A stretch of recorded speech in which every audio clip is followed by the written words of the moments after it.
understand how they're going to be evaluated and what the criteria is. The first time somebody's evaluated is the most stressful. If there are questions regarding the how they're going to be evaluated, you need to be able to answer them, and you need to be able to answer them effectively. I like the idea of mock observations in induction programs. A good district will actually make people watch an observation and show how they were evaluated and assessed, and put that evaluation online, let people see it, and use that as a way to look at how other professionals are going to be evaluated. So you need to make sure that your training is consistent throughout the year. If you have staff that's interested in things and you can afford to pay for them to go to professional development, do it. But make that a lower priority than some of your other induction-based programs, because professional development, a lot of ways, your ambitious teachers are going to seek it out themselves. What all of you are doing in getting your degree is really professional development. You're learning so that you can be more effective in your positions. So most of you are probably paying most of this out of pocket. And because of that, you're seeking it out yourself. So why pay for other people to do? Why pay for other people to do it in your district? So all of this relates to pay and compensation. Things like tuition remission, benefits, paid leave, pension, it's all considered compensation. 37% is the magic number for people to jump jobs. If they're happy in their position, most people will leave for a 37% increase in salary.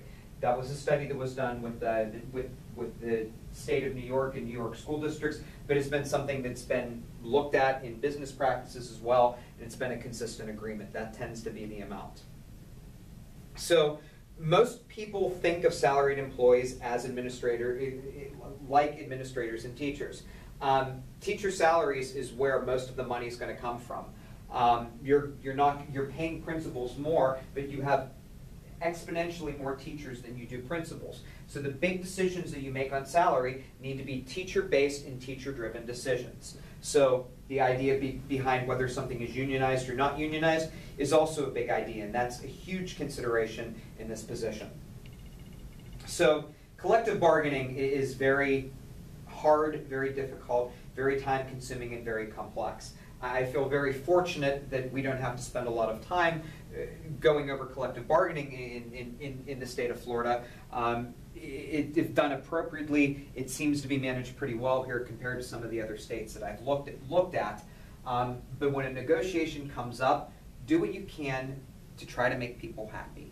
Because if they're happy in their working conditions, they're more likely to cooperate with you. So negotiations are huge, and I can't stress that enough. So what should a contract include? All of this is stuff that every contract should include. We're going to talk about each one of these elements a little bit at a time, just so you have an understanding of each one of them, because this is the big financial decisions that you make. So every contract should have a page that shows why it's good and why it's bad. If you're transparent about what the weaknesses of the contract are, that's going to make things easier when you're discussing them with others. It lets people see why the district could work for them, why it might not be a good fit, what the district's progressions are, what are the challenges in the district, if it's a district that's on unitary status or not, and that affects how teachers are paid or teacher movement. That should be posted, and that should be present in the contract. Everything should have a 1, 3, 5-year projection of the salary structure. You know what a district is like if they only show you 1 or 2 years in the future. The district that only gives you a contract that has 2 years probably can't afford you. You don't want to be there. District that projects 5 years, they have a plan. They know what they can pay their teachers, and they know what they can pay their principals. If you see that the teachers are getting raises, it's a no-brainer that the principal's probably going to get a raise too.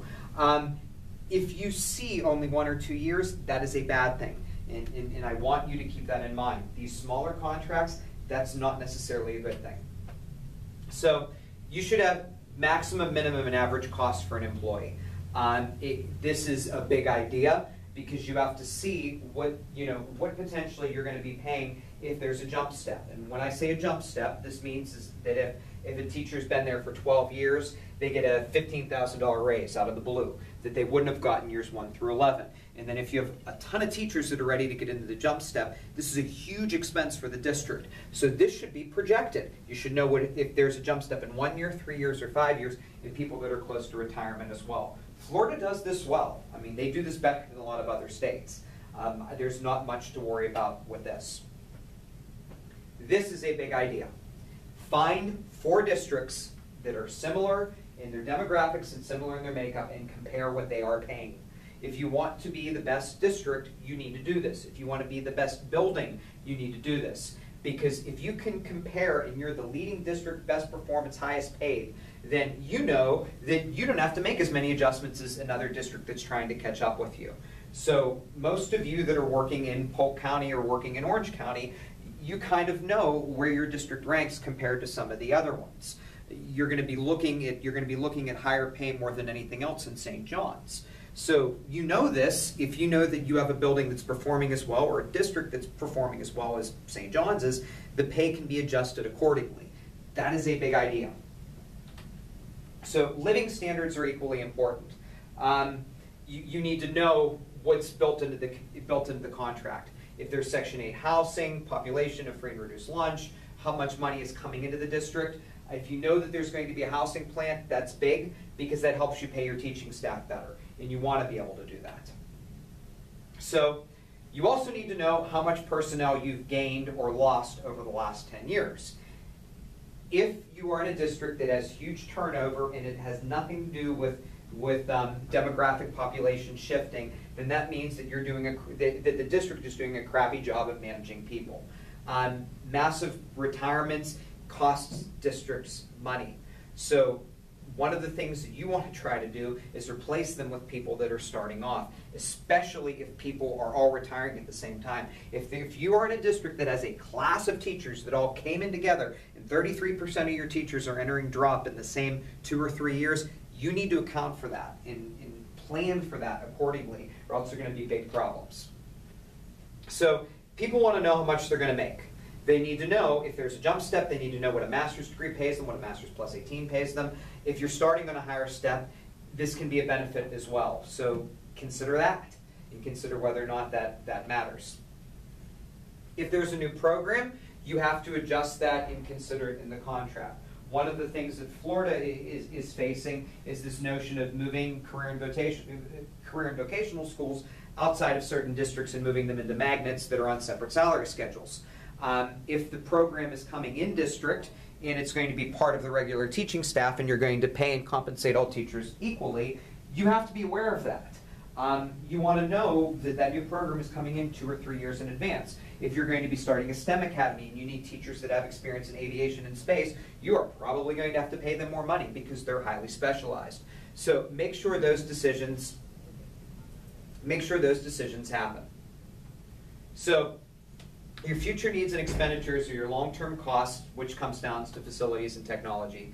Know what you could do in the form of grants, but if you get an equipment grant, you need to have people that actually understand what the equipment is. And this is all technology based. And if you're hiring people on a computer grant, but you have somebody who doesn't really capable of training and having the interpersonal skills to do it, this is going to be an issue and this is going to be a problem as well. And we can't have that happen. And that's huge in schools, because if things change and you don't have the personnel that can help, that's going to be a problem. So you need to know what it's going to look like if you cost out salary decisions. There are different ways to do this. Should you give a 4% raise in 1 year and a 0% raise in another year, or a 2% raise each year? People get motivated if they get little trinkets and little improvement over time. If you have the opportunity to give a slight raise each year versus one big raise and then no raise, it's going to increase employee motivation to actually give them a smaller raises over a period of time. So sometimes negotiations do nothing, nothing gets accomplished. You have to make sure that your teaching staff is still there and you're doing fact-finding when this happens. That's a challenge, and it's something you have to consider. There are 4 other considerations of personnel budgeting, and we're going to talk about these a little bit more. Merit pay.